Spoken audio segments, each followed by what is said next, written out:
22 март күнү Москванын жанындагы Крокус-Сити холдогу террордук акт 139 адамдын өмүрүн кыйды. Окуя учурунда жана андан кийин болгондор тууралуу маалыматтар интернетте өтө көп болуп, алардын арасында жалган жана далилденбегендери дагы эл арасында кеңири тарап кеткен. Фактчек KZ редакциясы алардын негизгилерин талдап чыкты.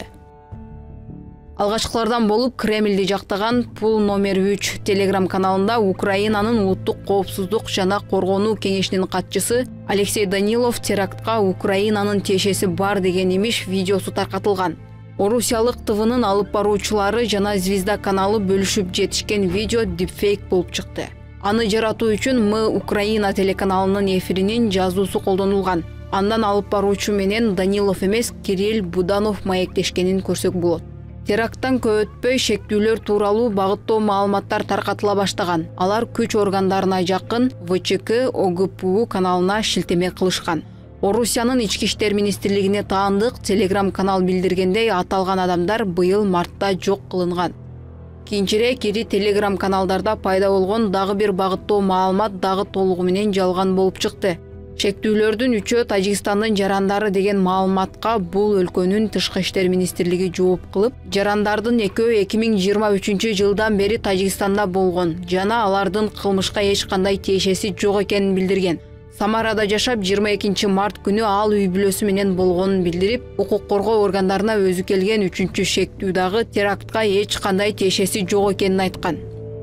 Кармалгандардын арасында Украинанын жараны Рустам Ажиев болгон деген маалымат соц тармактарда кеңири тараган. Бирок кармалган адам менен Рустам Ажиевдин сүрөтүн салыштыра келгенде бул таптакыр эки башка адам экенин ачык көрүнүп турат. Кийин белгилүү болгондой, кармалган адам Далержон Мирзоев болуп чыкты. Жалган маалыматтын толкуну X коомдук тармагында башталды. Буга 1 миллион жазуучусу бар Марио Наффал колдонуучусунун посту себепкер болушу мүмкүн. ФСБнын маалыматы боюнча шектүүлөр Брянск облусунда кармалган. Мекеменин билдирүүсү боюнча кылмышкерлер Орусия-Украин чек арасынан өтүп кетүүнү көздөшкөн жана аны үчүн Украин тарапта тийиштүү байланыштары болгон. Бул тууралуу Владимир Путин дагы айткан. Бирок бул билдирүү жетиштүү түрдө далилденген эмес. Автоунаа токтотулган жер боюнча бири-бирине карама-каршы келген маалыматтар айтылууда. Шектүүлөрдүн М3 Украина трассасында болгонуна далилдердин бири алардын биринин кармалышын тарткан видео болушу мүмкүн. Геоконфирматтоонун ыктыярчысы аныктагандай, бул болжолдуу түрдө М3 трассасынын 14 километрине туура келет. Алгач шектүүлөр Беларусь чек арасына жакын Теплый поселогунун жанында кармалды деген маалымат тараган. Алгач шектүүлөр Беларусь чек арасына жакын Теплый поселогунун жанында кармалды деген маалымат тараган. Кечээден бери атайын кызмат уюмдары тыгыз иштешүүдө. Мамлекеттик коопсуздук комитетинин жетекчиси кесиптеши менен дайыма түз байланышта. Өткөн түндөгү негизги максат террорчулардын жалпы чек арадан чыгып кетпөөсүнө жол бербөө болду. Бул максатка жеттик. Максималдуу коопсуздук чаралары киргизилди.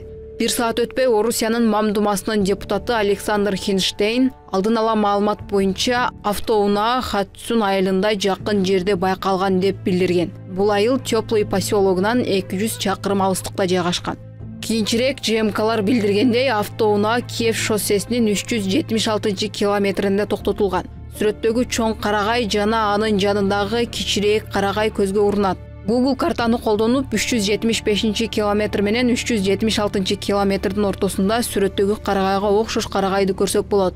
Акыркы сүрөт 2018 жылы жайында тартылгандыктан салыштыруу бир аз татаал. Кичирээк карагай дагы байкалбайт. 2021 жылкы Яндекс картасына сүрөттө чоң карагайды жанында кичинекей карагайды көрсөк болот. Карагайлар Известиянын репортажында да кадрга түшкөн.